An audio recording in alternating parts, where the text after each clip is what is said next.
Joining us on the Heister Automotive Group hotline, head coach, Duke basketball. First off, welcome.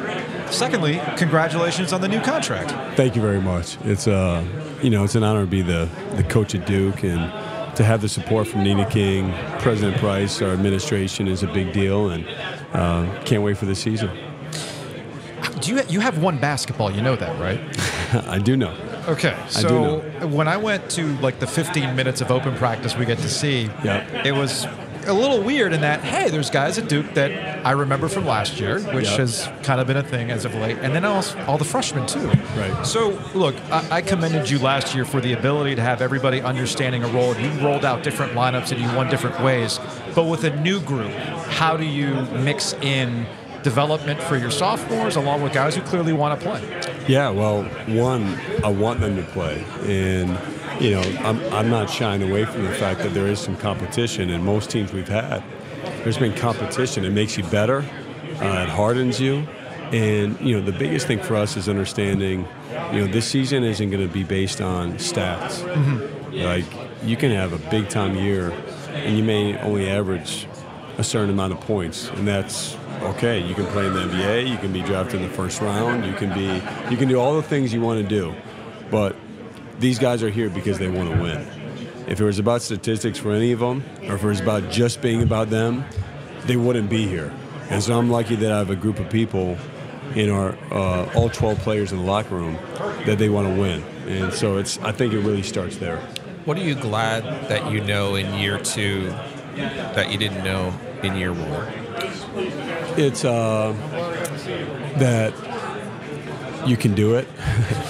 It's you can believe all you want and prepare all you want, but until you go through it, there's a different level of confidence after going through year 1. And I think the other thing is there's a lot of issues or problems that can come up that can seem bigger than what they are in the moment. And the more that you take care of yourself, which in turn then you take care of your family and your players, the better. And I probably sacrificed that a lot last year, whether it be sleep, whether it be doing the things that I needed to do to be better for everybody else. And that's such a big thing. Are you a good sleeper? Or No, I mean, I still don't sleep a lot, but it gets not worse. a terrible It sleeper. gets worse. I'm different. I can only imagine. But for me, I'm different if I'm working out. Like if I just get a workout in, even for 20 minutes, I'm a better coach. I'm better to be around for my staff. And so now I make sure I take time when I'm getting a workout in. And I know you didn't expect that answer probably. You're expecting something on the court. But for me, it's all about what's up here. And that's my biggest takeaway from last season. I was expecting grilling. That too. Because I heard I love grilling. You got the thing, right? Yeah, you got the setup? Yeah, I got the whole thing. I love grilling. I love cooking. You have a new contract, but we have a deal with the butcher's market, so I mean, we might have to work something out. Let's talk here. I'm not saying you're not jealous of us. I had something cooking figuratively, but I'm going to have to talk to the new guy who now talks to you here relatively soon. But that's inside baseball. I am curious with Kyle Filipowski having been here now for long enough to have at least tried a biscuit, but apparently You've heard this already, I hope. Have you heard this yet? No. Apparently he told the writers that he has not had a bit. Like, how do you not go to Bojangles He yet? didn't know what a biscuit was. Really? There was like bread or something like that. I'll talk to him. Leave him alone. I'll handle it.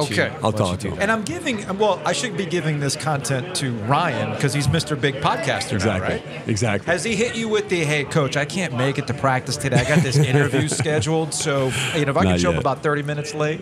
But I guess it shows you that all the varying interests that players have, and it's been kind of cool that Ryan has become a little bit of an influencer with the podcasting going on while also contributing to the team. Yeah, I'm happy for him. They've done a great job with it, one.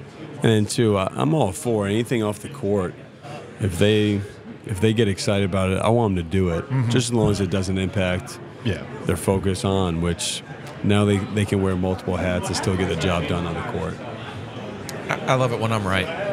I correctly predicted last year that you were in a great situation because a portion of the fan base was down after the way that Mike's tenure had ended. And you were able to deliver. Sometimes you overperform, right? Not quite the case this year, sir. expectations are there. I don't know if there'll be a 1 next to the your name. There will be at some point during the season. That's how college basketball works. But it is a completely different set of expectations for you in year 2. And I loved the video that Mike went over to PNC Arena and talked to the Hurricanes about, you're good enough to win this thing. And I know you've heard that message from him before, but I'm curious, how do you teach your team to kind of handle expectations, and did you give them the speech, man? Well, one, if anybody knows about expectations, I do feel it's me. I replaced the all-time leading scorer in Duke history in J.J. Redick when I came in. I don't need to tell you replacing, Coach K at Duke. Yeah. But this is what you want when you're the coach or you're playing at Duke. You want everybody's best shot. You want to, again, not that it means anything, whether it's ranked number 1, 2, 3, 10, whatever it is preseason, but that's what we expect. That's how we want it. I don't run from it, but I do think it's important for our team to understand, just because that's there, it doesn't entitle you to anything. It truly doesn't. I've been part of some teams that we've had that ranking. We've lived up to it. Other teams, we've assumed it's going to happen. And so my biggest thing for our team, what's the reality of right now? Like, where's our team right now? Are we where we need to be? Obviously, the answer is no. So what are we doing in order to work and to get there? And that's where my focus has been. So we're getting the wrap-up signal, but we have an ACC expansion welcome table here. And we've got Texas Pete, which actually does marry things because it's Texas, but it's made in Winston-Salem. We have wine. We have a T-shirt for you, too, from the podcast. You can work out in that. You can work out. My players probably want me to wear this, just to remind, in the course of a practice. Like, Coach, well, wait, Coach, positive vibes only. I feel like there's a special shirt, though. What was the name of the breathing technique you mentioned last year? Wim Hof. Yeah, I Wim feel Hof. like Wim Hof We did it vibes. again, by the way. We did it. Wim Hof vibes, we'd all be in a better place. Trust me on that. So this is all to get you acclimated with the new ACC for next year. So California and Texas. We got the wine from California. There's the Texas Pete, obviously, with Winston-Salem, and then the cash is for the Pony Express. So and the grapes and the almond joy. You get to California. Choose. You get to, and we're being serious. Okay. You get to choose. Okay. Well, I'm a big wine fan, so I'm going to skip right past the Texas Pete. Okay. And I'm going to look at... we have a red and a white, both from Trader Joe's. Yeah, I'm going right here. Perfect. Okay. That sounds like that's going to be a good reduction sauce at one point. John, we appreciate it. Thanks for having me, guys. Appreciate you.